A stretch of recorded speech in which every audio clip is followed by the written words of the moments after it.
Ojo, que parece que podemos estar ante otro buen producto de Disney. Por si no os habíais enterado, se estrenó el día 4 de mayo Tales of the Underworld. En mi opinión, un poco raro por parte de Disney sacar este producto en mitad del estreno de Andor. Sobre todo, siendo esta una serie bastante densa, estrenando 3 capítulos cada semana. Por mi parte, decidí esperar a acabarla antes de empezar esta miniserie. Y no sé si será porque vengo del hype de ver la segunda temporada de Andor, pero a mí Tales of the Underworld me ha parecido, la verdad, muy buena serie. Y el mejor producto de estas características que hemos tenido. Es decir, me parece mejor que Tales of the Jedi y mejor que Tales of the Empire. En este vídeo analizaremos lo que hemos visto en los diferentes capítulos, os comentaré mi opinión al respecto y además comentaremos algunos de los puntos críticos que se le ha ido sacando a la serie. Así que sin más dilación, poneos los cascos porque esto es La Forja de Mandalor.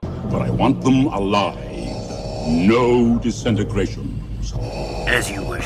Los 3 primeros episodios abarcan un arco acerca de Asajj Ventress. Intuimos que justo después de lo que vimos en Bad Batch. Y la verdad es que el primer capítulo ya empieza directamente con polémica. En él vemos al personaje de Quinlan Vos sujetando un cuerpo y acompañado de Obi-Wan. Vemos que en efecto el cuerpo es de Ventress, haciendo oficial entonces la historia que vimos en la novela Discípulo Oscuro. Quinlan sumerge a Asajj Ventress en una especie de estanque, le dice que la ama y se marcha. Aquí vemos como el alma de Ventress trata de escapar y alcanzar a Quinlan, y es entonces cuando vemos los demás espíritus de las Hermanas de la Noche. Es aquí donde se le presentan a Ventress dos opciones: o aceptar su final y unirse a sus hermanas, o volver al mundo físico con la condición de perder su amor por Quinlan Vos. Aquí se da un salto en el tiempo a la Ventress que vimos en Bad Batch, y vemos cómo se encuentra con un niño que aparentemente es un padawan superviviente de la Orden 66. Tengo que decir que la serie visualmente es espectacular. El nivel que ha alcanzado este tipo de animación que vimos en Clone Wars es increíble. Por favor, es que mirad esos Stormtroopers. Ventress y el chaval acaban juntándose para escapar de una situación y la verdad es que la serie no se anda con tonterías. Vemos literalmente a un niño empalando a un soldado de asalto con un sable láser. Pero en fin, se largan de ahí y aparece en escena un inquisidor. La pelea es bastante buena, sin duda mucho mejor que la de Ahsoka en Tales of the Jedi. Además, Ventress con el doble sable me recordó a la primera vez que vimos al personaje. No sé si fue hecho a propósito o por casualidad, pero me parece un buen detalle. Al final, el niño apuñala al inquisidor por la espalda, de nuevo una escena bastante arriesgada y que no solemos ver en los productos de Disney, por lo que aplaudo el atrevimiento. En el segundo capítulo se nos plantea que el joven Padawan está buscando el camino. No ese camino. Ruta secreta que vimos en la serie de Obi-Wan, un salvoconducto para Jedi y colaboradores coordinado por Quinlan Vos. Ventress entonces se vuelve a juntar con Laz Razi y Highsinger, cazarrecompensas que vimos en Clone Wars, con el objetivo de conseguir información acerca de dicho salvoconducto. La trama es bastante simple. Ventress y el Padawan les tienen que ayudar en un golpe y a cambio conseguirán dicha información. Durante la emisión, el paquete se pierde y tenemos el típico giro argumental de la traición, pero se resuelve rápidamente. Y nuestros protagonistas obtienen aquello que andaban buscando. La verdad me hubiera gustado ver a Boba Fett, pero entiendo que ponerlo a estas alturas junto al personaje de Ventress puede ser delicado. En Clone Wars, Boba sigue siendo muy joven y pese a demostrar ya sus habilidades, acabó siendo ridiculizado por Asajj Ventress, por lo que entiendo que aquí no era fácil de integrar de nuevo al personaje. La verdad que la estructura del capítulo no tiene nada nuevo, pero teniendo en cuenta el formato que suele tener estas historias, a mí el capítulo me ha gustado bastante. En el último capítulo de Ventress tenemos la típica historia que podríamos ver en Clone Wars. En su búsqueda de El Camino, llegan a un planeta desolado. Allí se topan con un abuelo y su nieta, los cuales viven en condiciones bastante duras y sobre todo parecen desesperados ante los continuos ataques de unos asaltantes de la zona. El viejo parece ser un antiguo oficial separatista y le pide a Ventress que les ayude a conseguir agua. Al final resulta en la típica historia en que los asaltantes no son más que habitantes que defienden su territorio y hacen las paces con el viejo cabrón y bueno. La verdad me hace gracia ver al viejo como si fuese una especie de veterano traumado de Vietnam. Pero vamos, que se resuelve y consiguen llegar a un transporte para el Padawan. Sin embargo, este decide que su camino está junto a Ventress y ambos se encaminan a su siguiente aventura. La verdad es que el capítulo 3 ha sido para mí el más flojo de todos, pero hay que recordar que la serie de Clone Wars era así, es decir, la mayor parte de historias que veíamos eran capítulos autoconclusivos con moralejas simples, que ayudaban a crear y desarrollar los personajes más que a la trama principal. O sea, ver el típico poblado salvaje y sediento de sangre para más adelante ver que simplemente era un pueblo defendiéndose de un invasor es un arco idéntico al de Pantora, que vimos en la temporada 1 de Clone Wars con los Tals. A veces se nos olvida que esto es una serie de animación, enfocada a un público más joven, y la forma de contar historias sigue siendo fiel a la marcada en su momento por George Lucas y Dave Filoni. Y a ver, aquí quiero comentar la primera polémica que ha surgido. Hay quienes tienen la opinión de que revivir a este personaje es una cagada, y que por mucho que hayan canonizado la novela Discípulo Oscuro, esto solo ha sido una maniobra desesperada por parte de Disney para contentar a la audiencia, argumentando que la historia de Ventress ya estaba escrita y su arco de redención ya había sido completado al entregar su vida por Quinlan Vos. Revivir al personaje, por así decirlo, solo se debería a la avaricia de Disney por explotar lo máximo posible a todos sus personajes, tirando por tierra lo que significaba el final del personaje de Ventress. A ver, yo creo que para cuando se estrenó los capítulos de Bad Batch en donde salía Ventress, esta historia ya estaría escrita. ¿La habrán incluido de forma improvisada en los últimos meses para contentar a los fans? La verdad es que no lo sabemos, y quedará al gusto y opinión de cada uno el pensar de una manera u otra. En mi opinión, y esto es solo mi opinión, todo este tema es cuestión de gustos, y sobre todo de dependerá de lo que hagan a partir de ahora con el personaje. Es decir, no podemos comparar de la misma forma a todos los personajes que han revivido dentro de Star Wars. A Darth Maul lo vimos partido por la mitad, cayendo al vacío, y la serie de Clone Wars lo trajo de vuelta. En ese momento te pudo parecer más o menos creíble, pero la verdad es que el arco de Darth Maul, a partir de ahí, fue una historia muy buena, lo cual hizo que los fans aceptasen esta decisión. Por otro lado, con el personaje de Palpatine ya sabemos todos lo que pasó.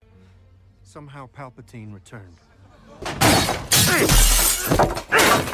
La trilogía de secuelas fue un completo desastre y traerlo de vuelta en la última película de todas fue un intento desesperado de Disney por reconducir la historia, fallando estrepitosamente en el intento. Trajeron a Palpatine sin ningún tipo de justificación para volver a matarlo en la misma película. No hay más que decir. Para mí, la forma en la que vemos traer a la vida a Ventress me parece bastante creíble, con todo el tema de las Hermanas de la Noche, dado que hemos visto cosas bastante similares en bastantes otros productos. Además, me da la sensación de que Ventress sería la elegida dentro de las Hermanas de la Noche para tener una oportunidad así, ya que ella habría completado su arco de redención al salvar a Quinlan. La madre Talzin decidiría entonces dar una segunda oportunidad, teniendo así un renacimiento por parte del personaje. De todas formas, como he dicho antes, todo dependerá de lo que hagan a partir de ahora con el personaje. Es decir, yo creo que todavía es muy pronto para decir si esto ha sido una buena decisión o no, dado que para mí Ventress personalmente es un personaje que me gusta mucho desde aquella vez que la vi por primera vez en la clásica Clone Wars de Tartakovsky. A mí personalmente me gusta la idea de que Ventress tenga una segunda oportunidad, y me funciona toda la escena inicial corroborando por un lado lo que vimos en el Discípulo Oscuro y planteando un nuevo futuro en el camino de este personaje. Otra crítica que he escuchado es que el tema de incluir al típico inquisidor y la dinámica de maestro-discípulo es algo que hemos visto mucho en Star Wars, y por ende resulta muy repetitivo. A ver, aquí cada uno puede opinar lo que quiera. Si a ti te resulta repetitivo y cargante, estás en todo tu derecho. Yo, sin embargo, esta vez tengo una opinión distinta al respecto. A ver, ya sabemos que existen varios inquisidores y que estos se dedican a cazar ya de supervivientes. En este sentido, es obvio que los protagonistas de Star Wars tienen mayor probabilidad de cruzarse con ellos en algún momento. Es decir, es más lógico pensar que Ventress se cruce con un inquisidor que cualquier otro personaje. Además, el enfrentamiento es mucho mejor de lo que vimos en Tales of the Jedi, y me resulta también mucho más siniestro de lo que vimos en la serie de Kenobi. Y también entiendo el argumento de que la dinámica de dos personajes, una de ellas siendo un niño, es algo que hemos visto ya múltiples veces, como con Hunter y Omega o el mismo Din Djarin con Grogu. Pero al igual que estas historias funcionaron, para mí esta también lo hace. Para mí, si hay un personaje al cual me parece interesante añadirle un Padawan como acompañante, esa es sin duda a Ventress, dado que siendo quien es y el camino que ha tenido hasta ahora, me parece realmente guapo ver a Ventress tratando de ser ese maestro con un aprendiz más joven y en el espectro opuesto al lado oscuro. Ella actuará como mentor y protector del chaval, pero a su vez, Ventress aprenderá también mucho de él y la ayudará en su nuevo proceso de aprendizaje. Por fin Ventress tiene de nuevo un objetivo vital y dejará de ser alguien sin rumbo y sin identidad, despojándose por fin de ese pasado tan oscuro. Y luego me hace gracia los que comparan constantemente cualquier cosa con el arco del Conde Dooku en Tales of the Jedi. Sí, ese arco para mí fue una barbaridad, pero por el desarrollo del propio Dooku, no por las tramas que se nos presentaban. Es decir, en el primer episodio el problema que hay es que unos bandidos tienen secuestrados a un chaval importante y al final se descubre que solo son campesinos oprimidos quienes no tienen otra opción. Luego, en el segundo capítulo, en el que vemos a un joven Windu, nuestros protagonistas acuden a investigar la muerte de un Jedi, para luego más adelante ver que son los mismos que se supone que tenían que defenderle los que planearon todo el atentado. De nuevo, estos capítulos tienen también una estructura ya mil veces vista, pero lo que interesaba era ver el arco de desarrollo del Conde Dooku. A mí en este sentido me resulta similar. Ya no le doy tanta importancia a la estructura del capítulo en sí, sino a lo que significa todo ello para el personaje de Ventress. Y después de todo ello, vamos rápidamente con los capítulos de Cad Bane. La verdad que la estructura es completamente distinta, ya que abarca la juventud del personaje en una historia autoconclusiva. El cuidado visual es increíble, combinando una estética gángster con el clásico western que acompaña a este personaje. Vemos al Cad Bane de niño, en su planeta natal, una especie de Chicago de Star Wars, detalle bastante bien traído a un personaje que evoca el más puro estilo uno de los nuestros. Aquí le vemos como un amigo, y cómo estos sobreviven en las duras calles de su ciudad, hasta que un tipo les convence para dar un golpe. Aquí ya vemos que Cad Bane y su amigo son dos caras de una misma moneda, ambos se han visto arrastrados a una vida marginal, pero mientras que nuestro protagonista está dispuesto a prosperar en un contexto de delincuencia, su amigo sí muestra tener ciertos principios morales a la hora de cometer según qué actos. El golpe sale bien, pero mientras que Cad Bane consigue escapar, su colega es atrapado por la policía, y la verdad es que me gustó mucho la ambigüedad que muestra esta escena. Ser capturado en este momento es una putada, pero implica una segunda oportunidad para su amigo, una oportunidad de tener una vida digna, cosa que perdió Bane en el momento que decidió subirse a esa nave. El poder escapar significó para nuestro protagonista el abrazar la vida delictiva como cazarrecompensas, convirtiéndose en el personaje que todos conocemos. En el segundo capítulo damos un salto en el tiempo y vemos un joven adulto Cad Bane, ya instalado en su banda criminal. Se nos muestra que Lazlo, su mentor, acude a su planeta natal y allí es asesinado por el Marshal, a lo que Bane decide vengarse. Al volver a su planeta vemos que su amigo en efecto es el ayudante del comisario, a lo que este le recomienda que se vaya. En fin, Cad Bane se carga al Marshal y es arrestado por su amigo, y es aquí donde empieza el capítulo 3. Este se centra en casi su totalidad en el amigo, y cómo este empieza a sospechar que Cad Bane puede volver para vengarse. Además, por si ya arrestarlo fuese poco, encima ha tenido un hijo con la exnovia de Cad Bane. Y bueno, en efecto llega nuestro protagonista y acaba sin dudarlo con su amigo en un duelo al más puro estilo western, además delante del niño, lo cual le da a la escena un rollo bastante macabro. Pero bueno, hasta aquí la historia de Cad Bane, la cual sirve de introducción al personaje explicando su forma de ser. Este arco, al contrario de Assassin's Creed 3, es autoconclusivo, meramente se dedica a proporcionar un contexto para el personaje, que servirá al espectador para entender de dónde viene Cad Bane. Y hasta aquí mi análisis de Tales of the Underworld o las Crónicas del Submundo. La verdad es que a mí me ha parecido muy buen producto, con historias mejor estructuradas que las que vimos en Tales of the Jedi y personajes mejor construidos que lo que vimos en Tales of the Empire. La verdad es que es una locura en lo que ha terminado siendo este tipo de animación, siendo ya un sello artístico por parte de Lucasfilm. Creo que este tipo de historias han de ser más valoradas por los fans, ya que en este momento es lo único que aún emana ese aura de Clone Wars. Veremos a ver qué producto obtenemos el año que viene. Ya sabéis que por mi parte estoy esperando a Tales of the Clones, es decir, un Crónicas de los Clones, pero para ello tendremos que esperar mínimo hasta mayo de 2026. Y nada, compañeros y amigos de la Forja de Mandalore, esto ha sido todo por hoy. Estaré leyendo vuestra opinión por los comentarios y nos vemos en el siguiente vídeo. Un saludo y hasta la próxima.